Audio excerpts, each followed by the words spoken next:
Hello বন্ধুরা, আবার আপনাদের মাঝে নতুন করে চলে আসলাম নতুন একটি ভিডিও নিয়ে। আমরা দেখুন 4টি পার্ট করে নিয়েছি। এখন আমরা এটা নর্মাল একটি সেলার কাটব।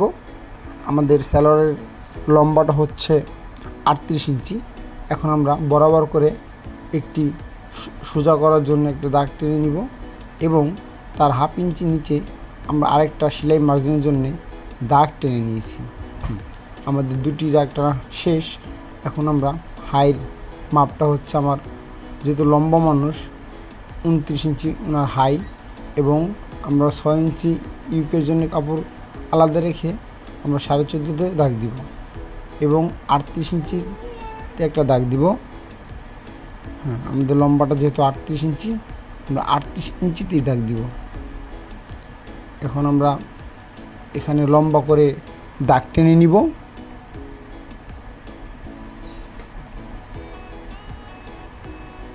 নিচেও ওভাবে দাগ টেনে নিব। এখন আমরা 1 ইঞ্চি পরিমাণ আমরা দাগ টেনে নিচ্ছি, যেহেতু আমরা এখানে পাটিশ দিব না, এই জন্য আমরা 1 ইঞ্চি। আর যদি আমরা সেলোয়ারের নিচে পাটিশ দিই তাহলে আমরা হাফ ইঞ্চি কাপড় রাখবো।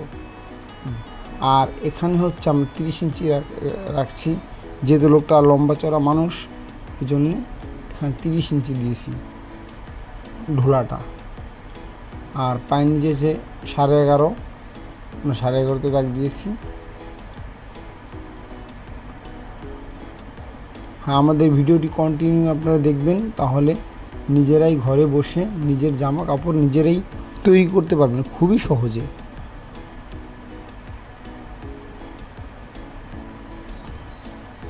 আমাদের সেলারের দাগ টানা হয়ে গেল, কিন্তু এই যে দাগ আছে, এই দাগে আমরা কাটবো না, আমরা একটু করে বাড়তি করে কাটবো।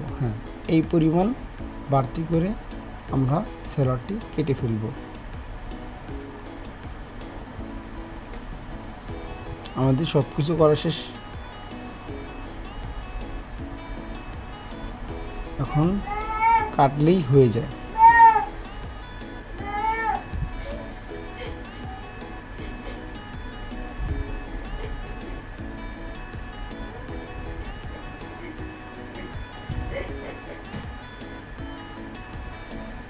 দেখুন, আমরা সেলাই থেকে বাড়তি করে নিয়েছি। ওই যেই মার্জিনটা আছে, ওই মার্জিন আমাদের সেলাই হবে মূলত। আর আমরা উপরে 1/2 ইঞ্চ, নিচে 1.5 ইঞ্চ আমরা এইভাবে সেলারটির বাড়তি মার্জিন রাখি। আমরা এখানে একটা চাগান কেটে নিব। আমরা এখানেও একটি চাগান কেটে নিব।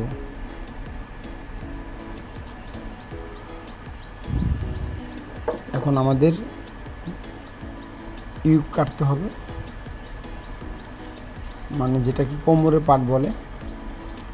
কোমরের পাটটা কেটে ফেললে আমাদের সেলোয়ারটা কাটিং সম্পূর্ণ শেষ হয়ে যাবে। আমরা এখানে 2 ইঞ্চি পরিমাণ করে রাবারের জন্য নিব।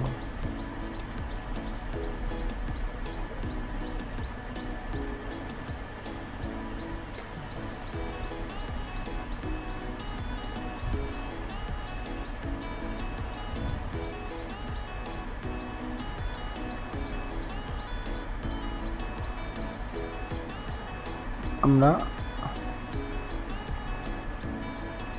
এখানে 11 দিচ্ছি, 11 দোকানে 22, 22 দোকানে 44, এবং ইউকটা হচ্ছে 44 ইঞ্চি।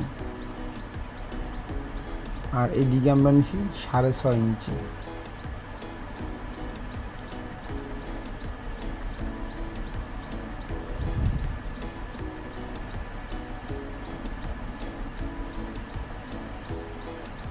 আমাদের ভিডিওটি যদি ভালো লাগে, লাইক, শেয়ার, কমেন্ট করে আপনাদের মূল্যবান মতামত জানাবেন।